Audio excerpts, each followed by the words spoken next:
Pipipi, Iya, Bel. bagaimana kondisi Yesus setelah bangkit dengan tubuh lama atau tubuh baru, Pi? Oh ya, kita cek ya, Bel, di Alkitab.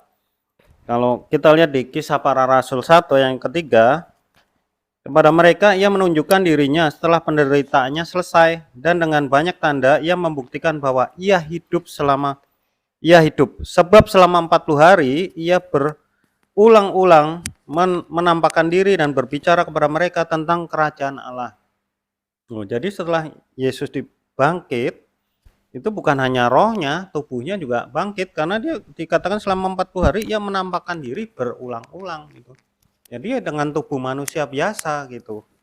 Kemudian dilihat di Lukas 24 ayat yang 37 sampai dengan 39, mereka terkejut dan takut dan menyangka bahwa mereka melihat hantu atau mereka melihat roh. Akan tetapi ia berkata kepada mereka, "Mengapa kamu terkejut dan apa sebab timbul keraguan di dalam hatimu? Lihatlah tanganku dan kakiku. Aku sendirilah ini, rabalah aku dan lihatlah. Karena hantu tidak ada daging dan tulangnya." Tuh. Jadi Yesus bertanya kepada muridnya, "Aku ini bukan roh, aku bukan hantu, aku manusia," gitu loh. Makanya muridnya suruh meraba nih, "Lihat tanganku, lihat kakiku." Dia kan bolong kan, Bel, waktu dipaku di kayu salib kan. Jadi menunjukkan tangannya, ini loh tangan yang tersalib, ini tubuh yang tersalib gitu, Bel. Nah, kemudian juga dia makan, setelah itu dia bangkit, dia makan bersama-sama dengan mereka. Berarti dia mempunyai tubuh ya kayak manusia, makan juga gitu. Tapi di dalam tubuhnya setelah kebangkitan ini mempunyai ciri-ciri atau mempunyai sifat-sifat baru gitu, Bel. Kita lihat di Yohanes 20 ayat yang ke-19 ya.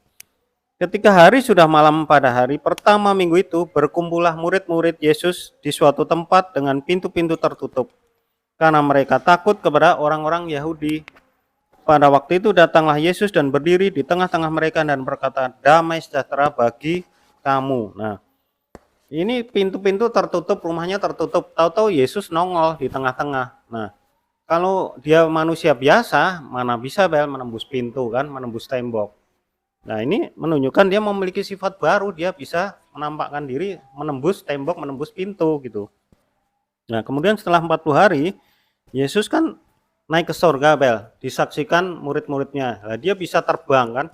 Nah, kalau manusia biasa bagaimana bisa terbang naik ke terus awan menutupinya. Ini membuktikan dia mempunyai tubuhnya adalah tubuh yang mempunyai sifat baru gitu.